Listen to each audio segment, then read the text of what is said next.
పరుచూరి గోపాలకృష్ణ ఛానల్ని సబ్స్క్రైబ్ చేసుకోండి. కొత్త వీడియో నోటిఫికేషన్స్ కోసం బెల్ ఐకాన్ ప్రెస్ చేయండి.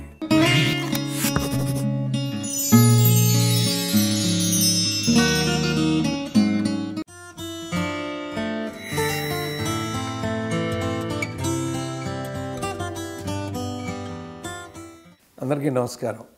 ఇవాళ దగ్గుబాటి వెంకటేష్ గారు ఎందుకు గుర్తు వస్తున్నాయంటే, దాదాపు 50 సినిమాలు రామానాయుడు గారి సంస్థలో మీరు రాయటం జరిగింది. ఆయన 100 సినిమాలు తీస్తే అందులో 50 సినిమాలు అంటే ఎంత ఆదరణ ఇచ్చారు మాకు. మరి వెంకటేష్ గారు, రామానాయుడు గారి గురించి సెపరేట్గా మళ్ళీ మాట్లాడతాం ఒకసారి. ఇది వెంకటేష్ గారు కాబట్టి వెంకటేష్ గురించి మాత్రమే మాట్లాడతాం. మేము అప్పుడు ముందడుగు ఈ సినిమాలు తీస్తున్నప్పుడు మా పక్కనే సురేష్ బాబు, వెంకటేష్ బాబు ఆ ప్రొడక్షన్ చూసుకుంటూ ఉండేవారు. సడన్గా 1985లో రాఘవేంద్రరావు డేట్లు రామానాయుడు గారికి ఉన్నాయి. మేము కథ ఇవ్వటానికి సిద్ధంగా ఉన్నాం. కానీ దురదృష్టం ఏంటంటే, అప్పుడు కృష్ణ గారు దొరకల, తెగ ప్రయత్నం చేశారు. బాలకృష్ణ గారు దొరకల, తెగ ప్రయత్నం చేశాడు రామానాయుడు గారు. అలాగే చిరంజీవి గారి కోసం ప్రయత్నం చేశాడు. వీళ్ళందరితో అప్పుడు ఆయన సినిమాలు తీసి ఉన్నారు. శోభన్ బాబు గారు దొరకలే, ఎవరు దొరకట్లా. గబికిని నవ్వుతా రామానాయుడు గారు అన్నాడు, ఏంటయ్యా రాఘవేంద్రరావు డైరెక్టరు, రామానాయుడు నిర్మాత, పరుచూరి బ్రదర్స్ రచయితలు, అసలు డేట్లు ఇవ్వట్లేదంటే హీరోలు ఎవరు అని. సార్ వెంకటేష్ బాబుని హీరోని చేసేరాదా, మేము రాస్తామా. నా నోటేమిటి ఎందుకు వచ్చిందో తెలియదు. అందుకే అతను మా కలంపుత్రుడు అంట. టక్కుమని నేను అనగానే అలా ఒక్కసారి అటు ఇటు చూసేసి ఏ రాఘవేంద్రరావు అన్నాడు. అనగానే రాజేంద్రరావు అన్నారు, నువ్వు 100 రోజులు సినిమా కథ రాసిస్తానని మీ అన్నదమ్ములు నాకు మాట ఇవ్వండి, అప్పుడు నేను వెంకటేష్ బాబుతో తీయటానికి సిద్ధం అన్నాడు. ఇస్తామండి అని మాట ఇచ్చాం. అన్న తర్వాత ఇక మెంటల్గా డిసైడ్ అయిపోయాం, వెంకటేష్ బాబే హీరో, కలియుగ పాండవులు చిత్రం, వెంకటేశ్వరరావు కథ రాస్తున్నాడు. ఒక రామానాయుడు గారు అబ్బాయి, ఎన్నో సినిమాలు తీసినటువంటి ఒక రామానాయుడు గారు వాళ్ళ అబ్బాయిని హీరోగా పరిచయం చేస్తున్నాడంటే, అప్పటికున్నటువంటి మాస్ హీరోలు మన చిరంజీవి గారు, బాలకృష్ణ గారు, ఇట్లా అందరిలా కృష్ణ గారు, వీళ్ళందరిలాగానే మోహన్ బాబు గారు అలాంటి కథ రాస్తామని ఎక్స్పెక్ట్ చేస్తున్నారు వాళ్ళు. కానీ వెంకటేశ్వరరావు ఒక మాట చెప్పాడు, అలా కాదు రాజేంద్రరావు, ఇది ఎక్స్పెక్ట్ చేసుకుని ఆడియన్స్ వస్తారు.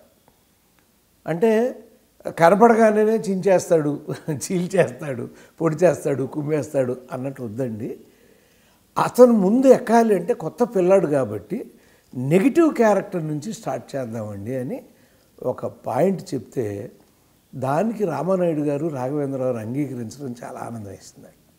మీరు ఇప్పుడు కూడా చూస్తే కలియుగ పాండవులు ఆల్మోస్ట్ ఫస్ట్ హాఫ్ నెగిటివ్ క్యారెక్టర్గా ఉంటాడు ఆయన, వెంకటేష్ బాబు గారు ఆ కలియుగ పాండవుల చిత్రంలో. అంటే ఒక డబ్బున్న వాడి కొడుకు ఎలా బిహేవ్ చేస్తాడో మీరు చూస్తే, అంటే ఎంత నెగిటివ్గా లేకపోయినా ప్రేమనగర్ కానీ భార్యాభర్తలు కానీ అవన్నీ గమనిస్తా అంటే మీరు నాగేశ్వరరావు క్యారెక్టర్ వేరేగా ఉంటుందండి. ఉండి మెల్లగా సబ్జెక్టులోకి వస్తుంది. బహుశా అన్నయ్య అలాంటి ఆలోచన చేసి ఉంటాడు. చేసి ఈ క్యారెక్టర్ని నెగిటివ్ అప్రోచ్తో తీసుకురావటం, అలా తీసుకొచ్చి రాఘగోపాలరావు తండ్రిగా ఇక్కడ పెట్టి ఇది చేయటం. మళ్ళీ కలియుగ పాండవులు అనేసరికి 5గురు కావాల్సి వచ్చారండి. పాండవులం, కలియుగ పాండవులం అనే టైటిల్ సాంగ్ కూడా ఉంటుంది దాంట్లో. అలా ఈ కథని ఓకే చేయటం జరిగింది. ఓకే చేసినాక ఫస్ట్ వెర్షన్ డైలాగు వెంకటేశ్వరరావు రాశారు. సామాన్యంగా నేను రాస్తానండి, కథ ఆయన రాస్తారు, డైలాగులు నేను రాసేస్తా, తొందరగా రాసిస్తా. కానీ ఏమైపోయిందంటే తోసుకుని వస్తుంది. అలాగే సిట్టింగ్లో కూర్చున్నాం. జనవరి 1 షూటింగ్కి వెళ్ళాలి, 1986 జనవరి 1 షూటింగ్కి వెళ్ళాలి. కానీ పక్కనేమో కలియుగ కృష్ణుడు అని బాలకృష్ణ గారి సినిమా కూడా జనవరి 1 ఓపెనింగ్. దానికి అసలు స్క్రిప్ట్ రాయిలా. ఇదేమో ఆల్మోస్ట్ డిసెంబర్ 27వ తారీఖు అట్లా వచ్చేస్తున్నామండి. అప్పటికి రాఘవేంద్రరావు అవన్నీ మార్పులన్నీ చెప్పి, గోపాలకృష్ణ గారు ఇవన్నీ చాలా మార్పులు ఉన్నాయి, ఇలా కాదు, వెంకటేశ్వరరావు స్క్రిప్ట్ పక్కన పెట్టేసేయండి, పక్కన పెట్టేసి మీరు టోటల్గా ఒక వెర్షన్ రాయండి. ఆ 2 వెర్షన్లు చూసుకున్నాకే మనం దీనికి వెళదాము, అంతేగాని మళ్ళీ ఇది మీరు రాయొద్దు అన్నారు. నాకు అర్థం కాల. 27వ తారీఖు అయిపోయింది అంటే 28, 29, 30, 31 4 రోజులు ఉన్నాయండి.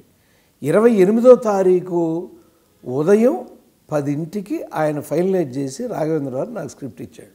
నేను 28 ఉదయం ఇంటికి వెళ్తున్నాను. అంటే 28, 29, 30 అసలు ఎప్పుడు రాయాలి? ఈ స్క్రిప్ట్ ఎప్పుడు రాయాలి? 1వ తారీఖు ఎప్పుడు వస్తుంది? కాకపోతే వాళ్ళు ఏమంటారు, అదేంటండి మీరు రాశారు కదా, చాలా సినిమాలు అలా వన్డేలో ఎన్ని సినిమాలు రాయలేదు ఇంతకుముందు, ఆ తర్వాత అసెంబ్లీ రోడ్డు కూడా వన్డేలోనే రాశారు 90sలో. అలా మీరు రాశారు కదా, ఎందుకు భయపడుతున్నారు? వన్డేలో రాయగలరు స్క్రిప్ట్, మీరు రాయండి అంట. అప్పుడు మా ఇంటికి వచ్చానండి, నా బాగా గుర్తు. అప్పుడు కృష్ణారావు నగర్లో నాయుడు గారి ఇంట్లో ఉండేవాళ్ళం కింద. అంతకుముందు కన్నామ్మ గారు ఉండేవారంట ఆ ఇంట్లో.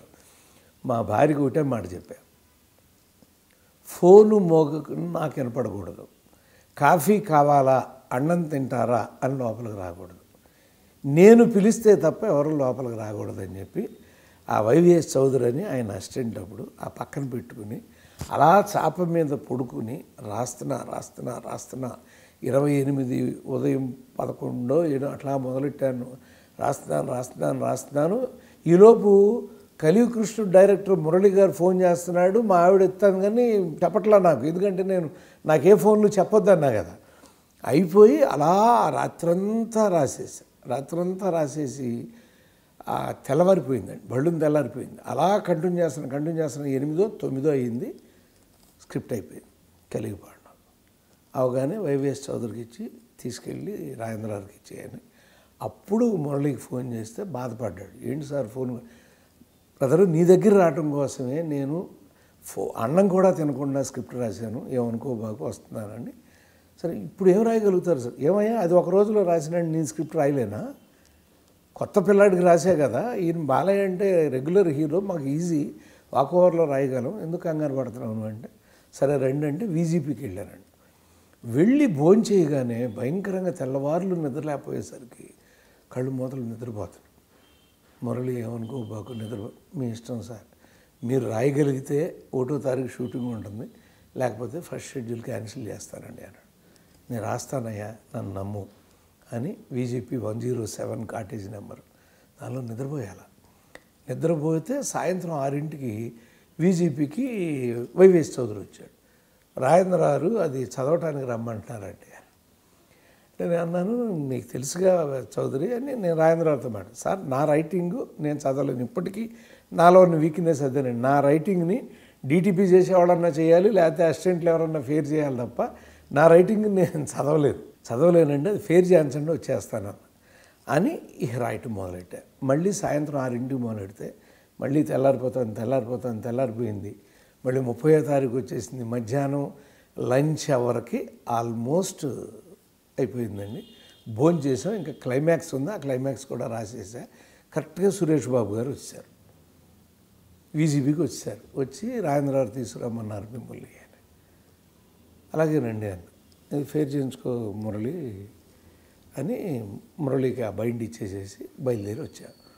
రాగానే సారీ అండి అన్నాడు రాజేంద్రరావు. ఎందుకండి అన్న, అదే పాపం మంచి, రేపు ఆడదే 1వ తారీఖు కదా, పాపం రాయకుండా పిలిచాను, లేదంటే రాశాను. నిజంగా ఆయన నన్ను ఆయనక చూశారు. అంటే 2 రోజుల్లో 2 స్క్రిప్ట్లు, కలియుగ పాండవులు, కలియుగ కృష్ణుడు ఎలా రాయగలిగామని ఆశ్చర్యంగా ఆయనక అలా అద్భుత రసం కనపడింది నాకు ఆయన మొక్కలు ఆ రోజున. కలియుగ పాండవులు చదివాము, అది చదివాము. మీ అందరికీ తెలుసు, కలియుగ పాండవులు 100 రోజులు ఆడింది, కలియుగ కృష్ణుడు 100 రోజులు ఆడింది. అయితే ఈ కలియుగ పాండవులు షూటింగ్ సందర్భంలో మేము ఎక్కడుంటే అక్కడికి వెంకటేష్ బాబు వచ్చేవాడండి. వచ్చి గోపాలకృష్ణ గారు కొంచెం ఈ సీను ఎలా చదువుతారా అని రికార్డ్ చేసుకునేవాడు. అప్పుడు బుల్లి టేప్ రికార్డులు ఉండి చేసుకుంటూ ఉండేవాడు. అతని ఉత్సాహానికి మేము చాలా ఆనందపడేవాళ్ళం అండి. అంటే నేర్చుకోవాలనే తపన ఉన్నవాళ్ళు నేర్చుకుంటూనే ఉంటారు. నేను అందుకే చెప్తాను మీ అందరికీ, నేర్చుకునే తపన ముందు మనుషుల్లో ఉండాలి. నేను ఇవాళకి నేర్చుకుంటా, ఇవాళకి ఈ పుస్తకాల్లోంచి ఏదో ఒకటి తీసి నేను చదువుతూనే ఉంటాను. నవ్వుతూ ఉంటారు మా పిల్లలు, ఇంకేం నేర్చుకోవాలని మీరు ఈ వయసులో. ఏమో అని ఆ సోక్రటీస్తో ఒకసారి చెప్పాను. అతనికి మరణశిక్ష పడితే ఇంకొన్ని గంటల్లో అతన్ని చంపేస్తున్నారు అనగా విషయం ఇచ్చి పక్కన ఎవరో వాయిద్యం జరుగుతుంటే అతను పిలుస్తారా నేను నేర్చుకుంటానని, అది వస్తే కొంచెం నేర్చుకున్నాడు. అతను నేర్చుకుని వాయిద్యం చేస్తే పక్కన ఉన్న ఖైదీలు అన్నారంటే ఏంటి సార్ అంటే, ఇంకా గంట టైం ఉంది, ఏమీ నేర్చుకోకుండా నేను చచ్చిపోతున్నాను, నాకు బాధగా ఉంది అని. సో డియర్ ఫ్రెండ్స్, నేర్చుకోవడం గొప్పది. అందుకని నేను హీరోని, నేను రామానాయుడు కొడుకుని అని తను అనుకోలేదు. మేము ఎక్కడున్నామో అతను మళ్ళీ పిలిపిస్తే రాఘవేంద్ర గారితో మేము వెళ్ళిపోయేవాళ్ళం సిట్టింగ్ వదిలేసి. కానీ మమ్మల్ని ఇబ్బంది పెట్టకుండా ఆయన ఎత్తుక్కుంటా ఆ సముద్రం ఒడ్డు దగ్గరికి వచ్చి మా కోసం ఆ సీన్ రాసే వరకు కాటేజీలో వెయిట్ చేసి అలా ఆ చిత్రాన్ని అద్భుతంగా ఫినిష్ చేశాడు దగ్గుబాటి వెంకటేష్ గారు. నిజంగా మీరు ఎన్ని సినిమాలు రాసామని కరెక్ట్గా గుర్తులేదు కానీ నాకు 98% వెంకటేష్ బాబుకి రాసిన చిత్రాలు సూపర్ హిట్లు అండి మాయి. ఒకసారి కంగారు పడుతూ ఉంటాడు, ఈ డైలాగ్ నేను అనొచ్చా అని చెప్పి. పర్వాలేదు అనుబాబుని ఎన్ని సెంటర్ సింగిల్ హ్యాండ్ దగ్గర చాలాసేపు ఆలోచించాడు. అంటే అతనిలో ఉన్న దుగ్ధ ఏంటంటేనండి, ఇవాళ లేటెస్ట్గా నిన్న మొదలవుతున్నటువంటి తేజ గారి దర్శకత్వంలో కూడా వచ్చి కూర్చున్నాడు రూమ్లో. ఏంటి బాబు అని, అదే ఈ పాత్రని నేను ఇలా చేస్తే అని డిస్కస్ చేస్తున్నాడు. అంటే రచయితతో దర్శకుడితో డిస్కస్ చేసినప్పుడు ఆ ఆత్మ బయటకు వస్తుందండి. ఆ పాత్ర యొక్క ఆత్మ, పాత్రకు ఒక ఆత్మ ఉంటుంది. నువ్వు దుర్యోధనుడి పాత్రని శ్రీకృష్ణుడిలాగా చేయలేవు కదా, రాముడి పాత్రని రావణాసుడిలాగా చేయగలవు కానీ చేయకూడదు. ఇది సిద్ధాంతం. అది ఆ లక్షణం ఈయన దగ్గర ఉందండి. మొన్న అంటే ఇన్ని సినిమాలు అయ్యి ఇంత పేరు ప్రఖ్యాతులు వచ్చి ఇన్ని అవార్డులు పొంది, ఎందుకంటే ఎక్కువ అవార్డులు పొందిన వాళ్ళలో వెంకటేష్ బాబు, శోభన్ బాబే ఉంటారండి మన నంది అవార్డులు పొందిన వాళ్ళలో. అలా ఈ ఇన్ని అవార్డులు పొందినటువంటి వెంకటేష్ బాబు మళ్ళీ వచ్చి కూర్చుని ఈ పాత్రని, ఇప్పుడు ఈ కథ చాలా బాగుంది సార్, నా క్యారెక్టర్ని కొంచెం డిఫైన్ చేస్తారా, నిర్వచిస్తారా అని అడుగుతున్నాడు. ఎస్, రైటర్స్ అందరూ తెలుసుకోవాల్సింది ఏంటంటే పాత్రను నువ్వు ముందు నిర్వచించుకోవాలి. ఇతను ఇది చేస్తాడు, ఇది చేస్తాడు, ఇది చేస్తాడు, ఇది చేస్తాడు, ఇది చేస్తాడని అలా వెళితే తప్ప ఎక్కడో కొడుతుంది మీకు. అట్లా ఆ లక్షణం వెంకటేష్ బాబు దగ్గర ఉందండి. వెంకటేష్ బాబుతో ఉన్నటువంటి అనుబంధం ఒక్కసారి మాటలతో పూర్తయ్యేది కాదండి, చాలాసార్లు మనం కలవాల్సి ఉంటుంది ఇంకా.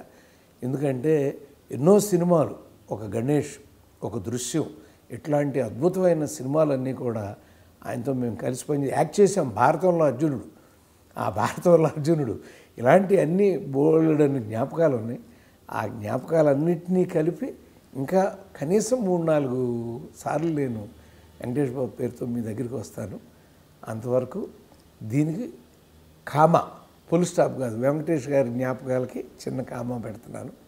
ఆల్ ది బెస్ట్ వెంకటేష్, నీ మనసు మంచిది, నువ్వు చాలా అద్భుతమైన నటుడు అయ్యావు, మీ నాన్నగారి కోరికను నెరవేర్చావు, మా కలంపుత్రుడు అయ్యావు.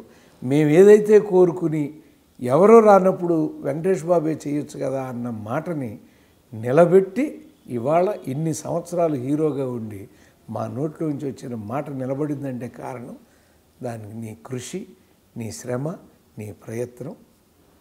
నీకు శుభాకాంక్షలు. ఈరోజు జ్ఞాపకాల్లో